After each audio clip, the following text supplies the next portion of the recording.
Hello les amis, je vous retrouve pour une nouvelle vidéo sur le basket en NBA, le suivi des San Antonio Spurs et surtout de Victor Wembanyama. Et cette nuit, les San Antonio Spurs qui recevaient Dallas Mavericks ont perdu chez eux 107 à 113, malheureusement avec un Victor peut-être moins flamboyant en attaque. Il a fait que 12 points, 11 rebonds, 3 passes, 6 contre, une interception, mais il a été énorme en défense. D'ailleurs, quand il est sur le terrain, l'équipe gagne de 5 points. Bon, un petit bémol juste pour l'attaque, mais c'est vrai que voilà, les Spurs ont fait une nouvelle défaite, mais de justesse. Il y avait quand même en face Doncic qui n'a pas été très bon, hein, et Kyrie Irving. Il manquait pas grand chose, je dirais. On va revenir donc dans cette vidéo sur le match en détail avec les statistiques des deux équipes et des joueurs. On verra ensuite le classement des Spurs dans la conférence Ouest, puis les stats de Wemby sur ce match-là en détail avec ses meilleures perfs sur un match, ses moyennes en saison régulière, puis aussi ses stats dans l'histoire de la NBA arrêtées à 20 ans.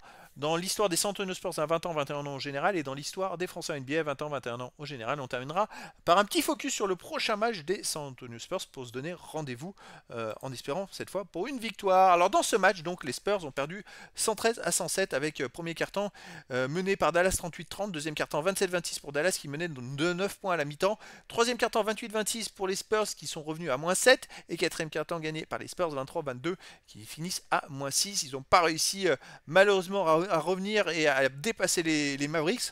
Je me demande si dans le match ils n'étaient pas quand même revenus, ils étaient dépassés, mais après ils avaient repris un petit éclat. C'est vrai que ça manque de régularité. Les Spurs ont tourné à 44% au tir, 36% à 3 points, 71% au lancer franc. Ils ont perdu 15 ballons malheureusement.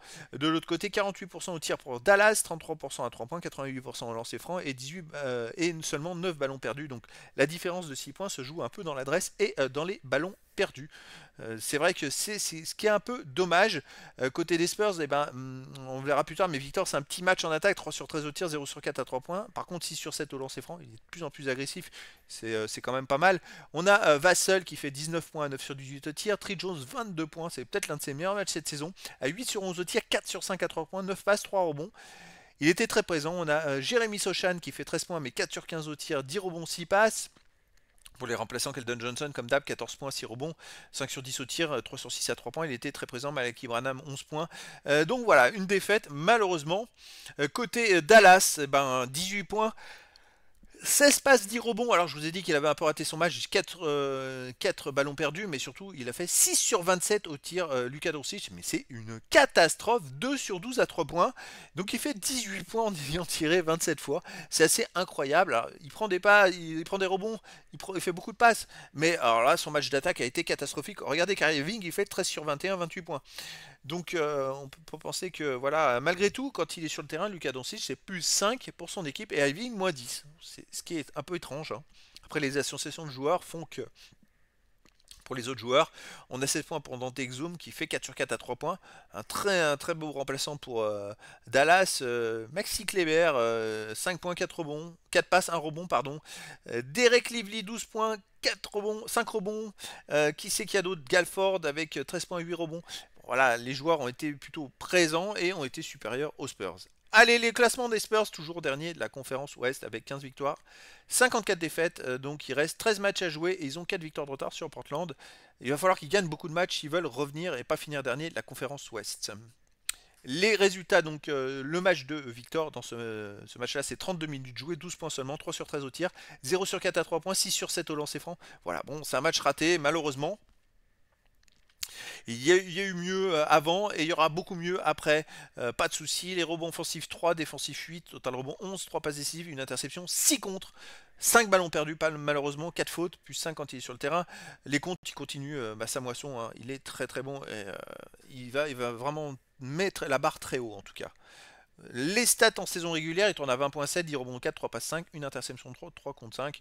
Bon, il lui manque plus beaucoup les amis, il lui manque plus 4 matchs pour entériner les stats. Il faut jouer au moins 65 matchs pour être dans les classements. Quand il aura joué ces 4 matchs, il sera meilleur contreur cette saison. Il ne pourra pas être rattrapé de toute façon, même s'il fait plus de comptes jusqu'à la fin de la saison. Les stats de Wemby dans l'histoire de la NBA arrêté à 20 ans tout simplement. Alors il continue sa petite progression, il est 70e au nombre de points marqués, 255e au match joué, donc vous voyez le différentiel important. 75e au tir marqué, 78e au tir tenté. 54e au tir à 3 points marqué, 48e au tir à 3 points tenté, il lui manque 4 points marqués pour arriver dans les 50. 67e au lancer franc marqué, 81e au lancer franc tenté. C'est des stats qui sont plutôt intéressantes.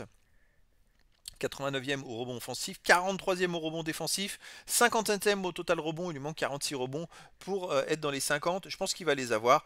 84e aux passes décisives, c'est énorme. 101e aux interceptions, il lui manque une interception pour être dans les 100, et 14e au contre, les amis, il continue de grappiller des places, il lui manque plus que 15 contre. 15 contre pour être dans les 10 et il reste combien 13 matchs les amis.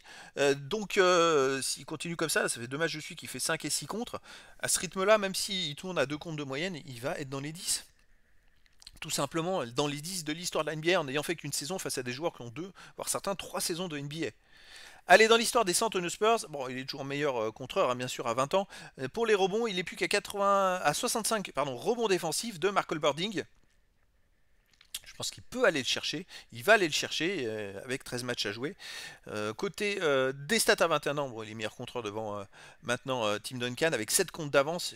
Il va continuer, il va exploser Tim Duncan, franchement. Sinon, pour les autres stats, il gagne des petites places à droite à gauche, mais là, il va falloir faire une belle saison complète s'il veut grappiller des places. Et moi, je pense que c'est largement faisable. Vous voyez, il marque 101 paniers à 3 points, et il en manque 104 pour dépasser Tony Parker à 21 ans. Et après, dans l'histoire des Spurs, il gagne des petites places à droite et à gauche.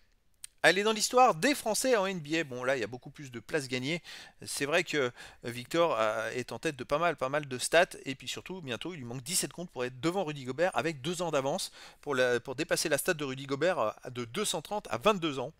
Donc ça, c'est pas rien. Attention, à 21 ans, il lui manque plus que 17 rebonds pour être meilleur rebondeur français à 21 ans. 43 rebonds défensifs. Je pense qu'il va l'être, hein, tout simplement, dès cette saison avec plus d'un an d'avance. Donc là, il va quand même marquer des paliers. Il faudra voir pour l'année prochaine parce que vous voyez, il a marqué 1262 points.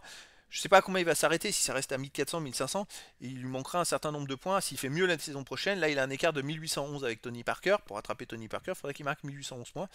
Je pense que c'est faisable hein, pour rattraper et dépasser Tony Parker.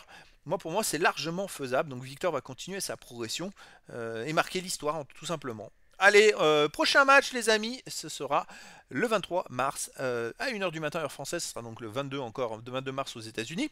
Et les Spurs reçoivent les Grizzlies, Memphis Grizzlies. Donc les Spurs à domicile, c'est 8 victoires, 25 défaites. Au total 15 victoires, 54 défaites. Et les Grizzlies, 23 victoires, 46 défaites au total, 15 victoires, 19 défaites à l'extérieur. Donc voilà, il n'y a pas de grandes, de petites équipes. Les Spurs, ils sont là, ils progressent. Des fois, ils font des matchs extraordinaires contre des grosses équipes. Des fois, ils ratent leurs matchs contre des équipes plus faibles. Mais voilà, ça sera très intéressant de voir la suite de la saison de Victor. Est-ce qu'il va se ressaisir après un match à 12 points? Il n'a jamais eu de vrai trou d'une dizaine de matchs. Hein. Il y a eu des petites baisses de régime, mais il y avait tellement de stats. En fait, il fait des grosses stats, même s'il marque moins de points, il va prendre des rebonds, des passes, des contres. Enfin, il y a des grosses stats à côté. C'est ça qui est un truc de fou. Il est complet de partout. Donc là, hâte de voir ce prochain match. Et donc, je vous donne rendez-vous dans la journée où je vous ferai bien sûr une vidéo récap, bilan et stats de ce match avec les mises à jour de toutes les stats de Wemby. Voilà les amis, je vous dis à très bientôt pour une nouvelle vidéo.